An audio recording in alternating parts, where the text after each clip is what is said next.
Hey, what's up? This is Chosen, and this video is going to be day 3 of the free-to-play challenge going on right now, so let's get into it. Alrighty, so this is about the conclusion of day 3. The daily reset is about to happen, and I was able to finish the normal campaign. I have not 3-starred all of it. I will go through here at some point and scoop up those stars, but I was able to go ahead and get through into hard campaign, and then I've been kind of 3-starring some stuff and just kind of getting a few of the first stages done, and then I'm going to be trying to progress to get to the point where I could farm for War Maiden on hard, probably. That's the goal right now. I gotta get to stage 9, I gotta get a War Maiden. I don't have a second rare that I'm excited to build up, which is very important. I wanna get that War Maiden. I don't have something like an Apothecary. My Ancient Shards that I have, I think I've had like 2 or 3 Ancient Shards. They've all been fat rips. So I need to really get like a Spirit Host or a War Maiden, something to work on with some of these books I'm gonna be earning and some of these food leveling up I'm going to want to be doing.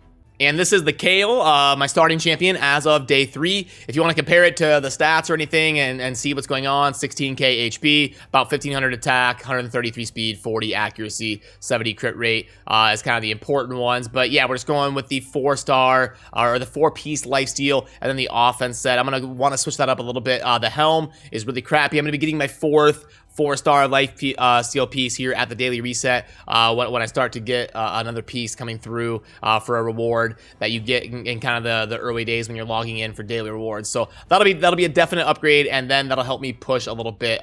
One thing you do want to note of about on day 3 or so is you want to make sure you're keeping some 3-star artifacts. I ran into an artifact challenge where I needed to equip a bunch of champions with 3-star artifacts and get them upgraded to level 8. So keeping things that are cheap and you're able to upgrade to level 8 that are at least 3-star is a definite must, because you do have a quest where you've got to kit out 4 champions in 2-piece sets of 3-star stuff that you upgrade to level 8, which I couldn't do on my Kale because he's wearing a 4-piece set. I guess I could have spent some silver and swapped some stuff around, but yeah, it's just something you really want to note on day 3 about that time, and everybody plays at a different pace, but you want to be ready for that challenge and have some 3-star artifacts ready to go to upgrade to level 8 in 2-piece sets. And then for dungeons, I was finally able to beat level 1 of the spider. It was a grind, but Kale with the lifesteal was able to make it happen. Once he's about level 50 or so, he was able to take down level 1 of the spider. I don't think I can progress much past that, so we're gonna hold off. And then I was able to beat the first couple levels of the Fire Knight and get through those. I don't know if I'll be able to beat stage 3 or not, but we'll be able to make some progress soon here. The dragon has definitely been the easiest one. I was able to get all the way up to being able to farm stage 7 in under a minute. Basically, Kale can do that solo. He's strong against the Spirit Affinity, obviously, here. And then I also made a little bit of progress in the Golem, taking down a couple more levels. It looks like early game, Golem and Dragon are going to be the easiest ones to progress in, and then Fire Knight and then Spider being the toughest. And one thing worth talking about is when I beat the normal campaign, I got a reward here for a Void Shard. Now, this is a tough one because there is 2x voids coming in like 6 days from now. If that was not the case, I would be pulling this right away, no questions asked. But could I don't have an epic champion yet, so having double chance to get an epic, maybe something like a Skull Crown, Sylar, something like that would be Umbral. Getting an epic void would be a huge boost to helping me progress. Even a Padma would be good, some general utility void epic. But on the flip side, there's lots of really good cheap void rares that I would want that would progress my account for sure. Obviously, the S tier best possible case scenario would be to pull Bellower. That would just be insane to get him. But there's other good rares that I would want. Dagger, Reliquary Tender, Cold Heart. There's other things I could get out of this void shard, so I do want to pull it. But I also want to wait because 2x Voids is coming up super soon. If 2x Voids were 10, 15 days away, I would definitely pull it. The fact that it's right around the corner in like 6 days makes me want to wait. But I'm curious what you would think. I asked on stream and it was pretty close to 50-50. I had about 300 people there on stream, and I think pull it now barely won out, but it was very close. I think there's not really a right answer in my opinion, or not really a wrong answer, sorry. I think you can make a case for if you should pull it and hope to get a good rare that you can work on right now and will help you progress right now. But you can also make the argument you've got a better chance to get an epic or a legendary if you just wait a few days here. So I think there is a case to be made for both sides of it, and I'm deciding to be disciplined and wait until 2x the 2x Voids launches here in a few days, and hopefully I'm rewarded for that. Obviously, it's gonna make perfect sense in hindsight. If I end up pulling something like a Skull Crown, then I'm gonna be like, see, I was right. If I just pull a chicken, it's gonna be like, oh, you know, I should have pulled it a while ago. So it's gonna make sense in hindsight, depending on how the result goes. But I'm just trying to make the best mathematical decision to have the highest possible chance to get an epic or legendary to really change this account, because I'm gonna be giving it away. So I'm trying to be disciplined and manage it as best I can here for the free-to-play series before I give it away. But yeah, if you let me know your thoughts on that, I'm curious as to how you guys would fall on that spectrum and what you would be doing in that situation. And then besides the Void Shard, there is another tough decision that people were kind of conflicted on, that I was noticing, and I myself am conflicted on. You can see at the top right, I've got 715 gems. A lot of people were saying I should unlock the gem mine as soon as possible to get that daily revenue coming in. And that's not wrong. The problem is, I think I can progress the account faster by getting Kale the masteries, because that will help me bump up some dungeon levels sooner, some campaign levels sooner, and a bunch of arena tiers maybe sooner, win some extra arena matches sooner.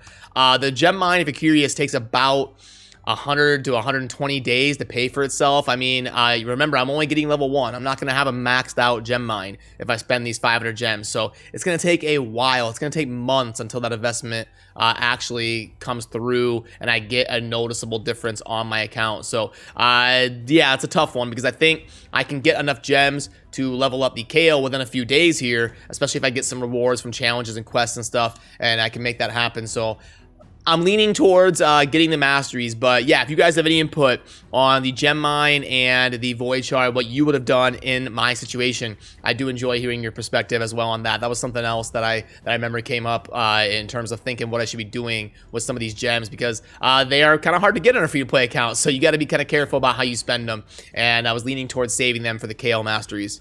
And I also have not unlocked all of the market slots yet. Now, if I get an Ancient Shard somewhere down here, it may be worth going after unlocking it at that point. It's going to depend how many gems I have, how if I want the Kale masteries, how close I am to 6-star. It's going to depend on a few different factors, but would really throw a wrench in that is if I get an Ancient Shard down here, that would really push me to want to invest in spending the gems to get to that Ancient Shard and buy it for 200k to see if I can roll something huge. But that's another thing I'm going to have to kind of pay attention to as to spending these gems and when I'm going to do it.